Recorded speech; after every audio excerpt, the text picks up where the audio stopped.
اعوذ باللہ من الشیطان الرجیم بسم اللہ الرحمن الرحیم الحمد للہ رب العالمین وصلی اللہ علی محمد وآلہ الطاہرین.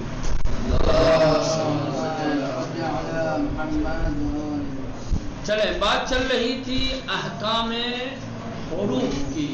ٹھیک ہے، احکام حروف میں بتایا کہ حرف کو ایک حرف جب کلمے میں استعمال ہوتا ہے، ٹھیک، تو کلمے میں آنے کے بعد اس کے پہلے کون سا حرف ہے، اس کے بعد کون سا حرف ہے، جو حالات پیدا ہوتے ہیں انہی کو کہا جاتا ہے احکام حروف. ایسے موقع کے لیے کچھ قاعدے قانون بیان کیے گئے ہیں، انہی قاعدوں اور قوانین کو احکام کہا جاتا ہے. سمجھ رہے ہیں؟ ہاں، کہ اس حرف کو کس حکم کے تحت پڑھنا ہے، کس قانون اور کس رول کی رعایت کر کے، پابندی کر کے ہمیں پڑھنا ہے. ٹھیک ہے، اس میں تفخیم تھا، ترقیق تھا، ادغام تھا، وغیرہ وغیرہ. ٹھیک ہے، تفخیم کے بارے میں آپ کو بتایا. تفخیم کا مطلب ہوتا ہے کسی چیز کو موٹا بنانا. علم تجوید کی زبان میں حرف کو پرحجم اور موٹا بنا کر ادا کرنا، یہ تفخیم ہے. ایک لفظ ہے تغلیظ. تغلیظ کے بھی وہی معنی ہے جو تفخیم کے ہیں. فرق صرف اتنا ہے کہ تغلیظ مخصوص ہے حرف لام سے. جہاں لام کو پرحجم اور موٹا بنا کر پڑھا جاتا ہے وہاں تغلیظ کہا جاتا ہے، تفخیم نہیں کہا جاتا ہے. ٹھیک ہے، اب آئیے حرف را کو تفخیم و ترقیق کرنا. کہاں پر حرف را کو تفخیم کے ساتھ یعنی موٹا اور پرحجم بنا کر پڑھیں گے، اور کہاں ترقیق کے ساتھ یعنی نازک بنا کر کے پڑھیں گے. ٹھیک ہے، ہاں دیکھیں حرف را کی مختلف حالت ہو سکتی ہے. سب سے پہلے دو حالت. حرف را پر یا تو حرکت ہوگی یا حرکت نہیں ہوگی، تو ہی ہوگا نا. حرف را پہ یہ ہو گیا حرف را. ٹھیک، حرف را کے اوپر یا حرکت ہے، حرکت یا سکون، وہی تو ہوگا نا. حرف را یا متحرک ہوگا یا ساکن ہوگا. اچھا، متحرک ہوگا یا زبر ہوگا، پیش ہوگا یا زیر ہوگا. ٹھیک، سکون ہے تو جب سکون ہوگا را پہ تو را سے پہلے والے کو دیکھا جائے گا. تو را سے پہلے بھی دیکھیں گے تو را سے پہلے والے پر یا زبر یا پیش یا زیر ہوگا. فرض کر لیں وہ بھی ساکن ہے تو پھر اس سے پہلے والے پہ دیکھیں گے تو اس سے پہلے والے پر بھی یہی تین حرکتوں میں سے کوئی ایک ہوگی. یہ حرکت ترقیق کی ہے، ترقیق، اور یہ دو کس کی ہے مولانا؟ تفخیم. تفخیم. اب کتنی صورتیں بن جائیں گی؟ دو تو یہی ہو گئی کہ را متحرک ہے تو حرکت میں زبر اور پیش، تو دو تو یہ ہو گیا. اور اگر ساکن ہے تو اس سے پہلے والے پر، اس سے پہلے والے پر یہ دو ہو گئے تو کیا ہے؟ تفخیم. تو چار ہو گئے. وہ بھی ساکن ہے، اس سے پہلے والے پر، اس سے پہلے والے پر اگر زبر یا پیش ہے تبھی تفخیم. تو تفخیم کی کل 6 صورت تو یہی بن گئی. تفخیم کی 6 صورت تو یہی بن جاتی ہے کہ اگر حرف را متحرک ہے، اس پر پیش یا زبر ہے تو تفخیم. تو دو ہو گیا، زبر ہے تب بھی تفخیم، پیش ہے تب بھی تفخیم. ٹھیک، ابھی زیر والا چھوڑ دو. ساکن اگر ہے تو اس سے پہلے والے حرف کی حرکت کو دیکھیں گے. تو اس سے پہلے والے حرف کی حرکت اگر زبر ہے یا پیش ہے تبھی تفخیم. ٹھیک، تو 4 ہو گیا. اگر وہ بھی ساکن اس سے پہلے والا تو اس سے پہلے والے حرف کو کیا کیا جائے گا مولانا؟ دیکھا جائے گا. مثال دے دوں تاکہ آپ کو بات سمجھ میں آ جائے. یہ زبر والی جیسے رحمان رحمان یا الرحیم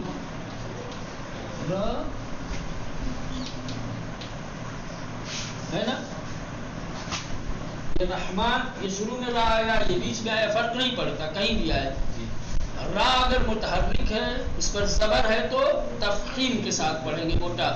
رحیم نہیں پڑھیں گے رحیم رحیم یا الرحیم. ٹھیک، الرحمن الرحیم یہ ہو گیا. پیش کی اگر لینا ہے آپ کو تو اسی کو آپ رحماء رحماء بینہم ہے نا.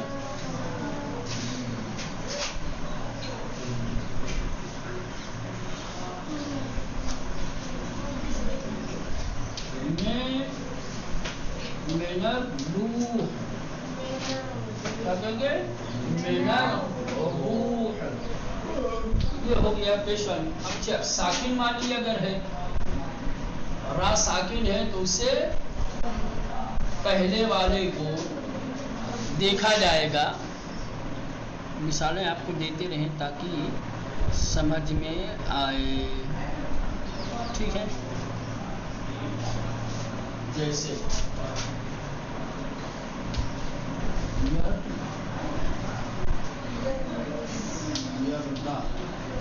را ساکن ہے اس سے پہلے زبر آ گیا تو یہ را کو کیا کریں گے؟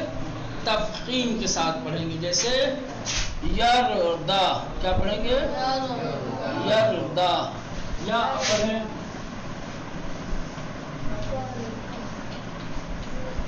قرآن. را ساکن ہے اس سے پہلے پیش ہے، کیا پڑھیں گے؟ قرآن. ٹھیک ہے، تو یہ چار مثالیں ہو گئی یعنی چار مورد. ٹھیک، را بھی ساکن، اس سے پہلے بھی ساکن، اس سے پہلے ساکن. دو ساکن ہے، را بھی ساکن ہے، اس سے پہلے بھی ساکن ہے.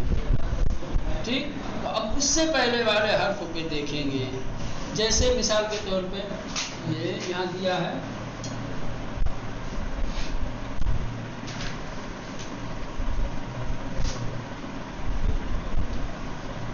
نار.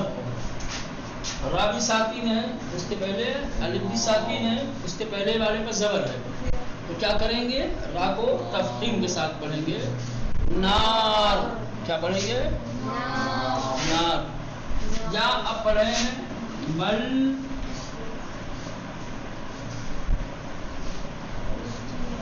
مل عصر خسر.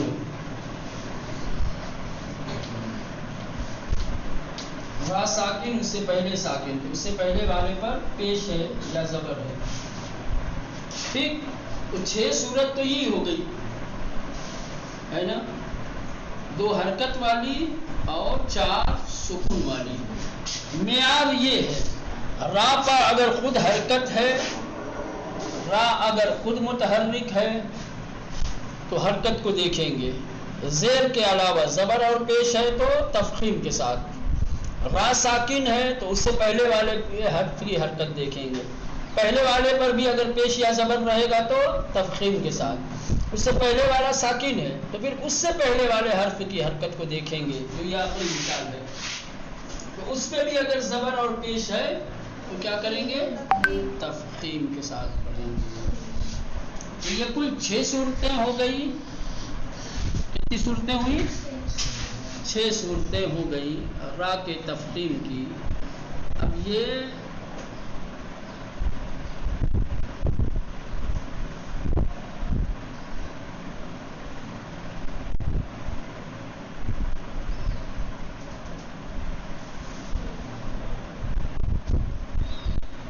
اب یہاں دیکھیں، کتاب میں دیکھیں،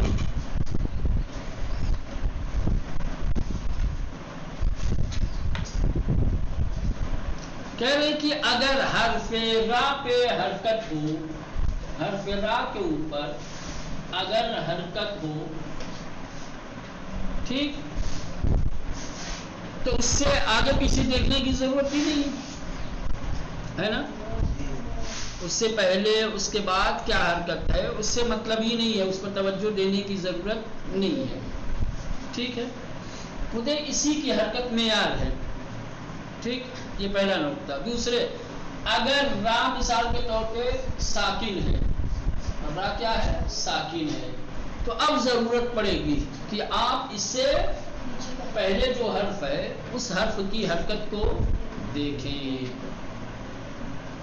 اور اگر اتفاق سے اس کا پہلے والا بھی ساکن ہے تو پھر اس سے پہلے والے کی حرکت کو دیکھیں گے.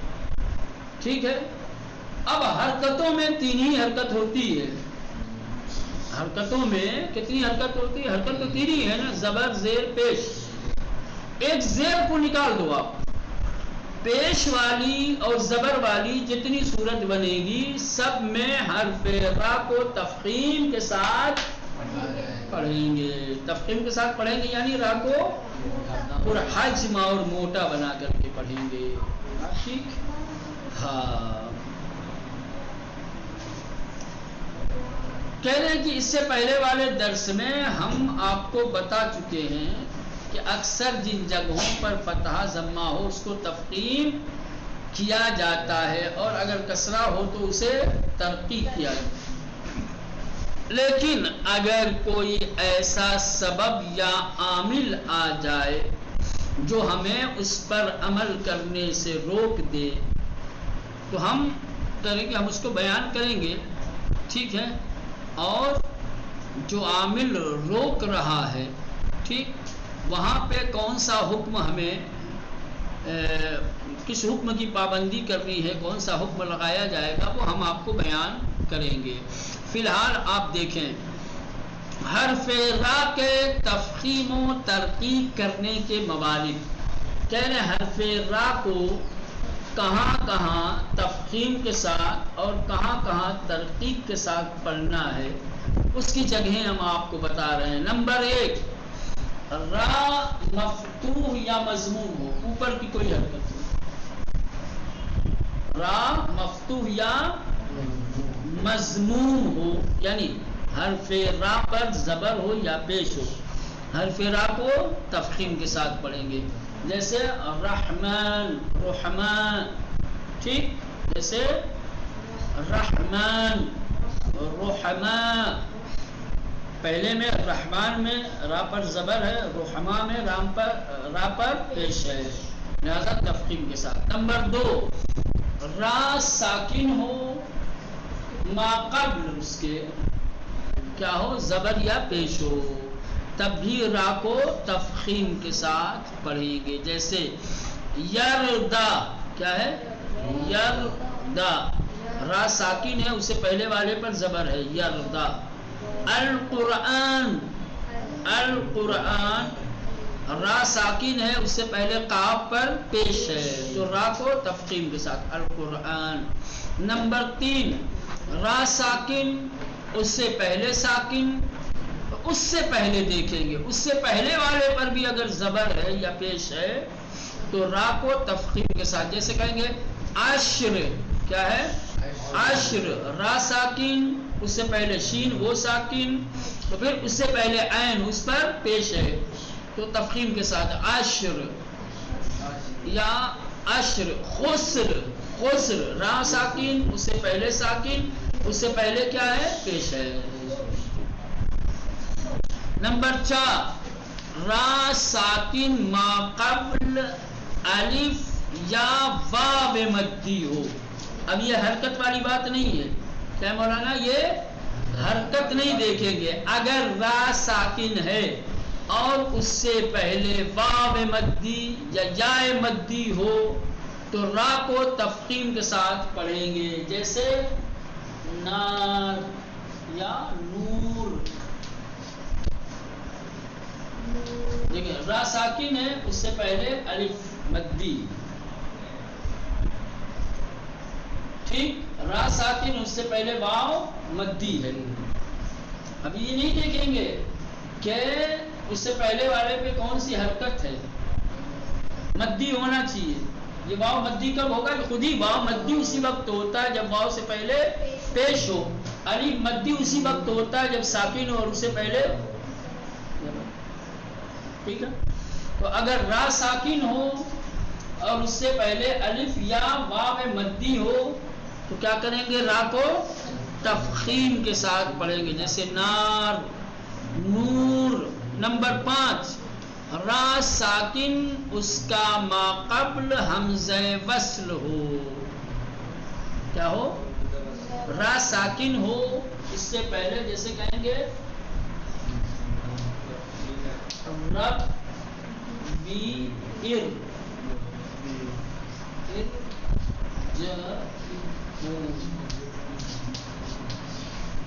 اب یہ دیکھیں را ساکن ہے، اس سے پہلے جو حمزہ آیا ہے یہ حمزہ وصل ہے، تو اب یہ را کو تفخیم کے ساتھ پڑھیں گے۔ یہ نہیں دیکھیں گے کہ حمزے کے بعد حرکت کون سی ہے، نا کچھ نہیں۔ را اگر ساکن ہے اور اس سے پہلے حمزہ وصل ہے تو را کو تفخیم کے ساتھ، اب چاہے حمزہ وصل سے پہلے والے حرف پر زبر ہو، چاہے زیر ہو، چاہے پیش ہو، اس سے مطلب نہیں ہے۔ یہ قانون یاد رہے، را ساکن اس سے پہلے اگر حمزہ وصل آ جائے تو را کو تفخیم کے ساتھ پڑھا جائے گا۔ حمزہ وصل سے پہلے والے حرف کی حرکت کو نہیں دیکھیں گے۔ بات سمجھ میں آئے؟ نمبر 6، را ساکن اس کے بعد کا حرف حروف استعلا میں سے ہو، اس شرط کے ساتھ کہ ایک ہی کلمے میں ہو۔ یہ بھی ایک اسی قانون کی طرح ہے، اگر کہیں پر حرف را ساکن ہے اور اس کے بعد، پہلے نہیں، کیا ہے؟ حرف را کے بعد حروف استعلا ہو، 7 حروف، 7 ذات توڑ دو وغیرہ، تو را کو کیا کریں گے مولانا؟ یہ نہیں دیکھیں گے کہ را ساکن ہے تو اس سے پہلے والے حرف کو دیکھنا ہے نا، اس کے بعد حروف استعلا آ جائے گا تو حروف استعلا تفخیم کے لیے کافی ہے، جیسے مرصاد، کیا پڑھیں گے والا؟ دیکھیں قاعدے کے تحت را ساکن تھا تو اس سے پہلے کی حرکت دیکھنی چاہیے تھی، لیکن نہیں، یہ والا قاعدہ یہاں نہیں چلے گا۔ قاعدہ کون سا چلے گا؟ یہ 7 حرف استعلا والا۔ بات سمجھ میں آئی؟ ہاں، تو یہ 2 اہم ہیں، اس کو یاد کرنے کی، اور باقی تو سب حرکت والی ہے۔ را کے اوپر، را سے پہلے، اس سے پہلے جب بھی پیش اور زبر آئے گا تو را کو تفخیم کے ساتھ پڑھیں گے۔ 2 اور مورد ہیں، را ساکن ہو ما قبل الف مدی یا واو مدی ہو تو تفخیم کے ساتھ پڑھیں گے، را ساکن ہو اور را کے بعد حرف استعلا میں سے کوئی حرف آ جائے تو آسان، بس کرو۔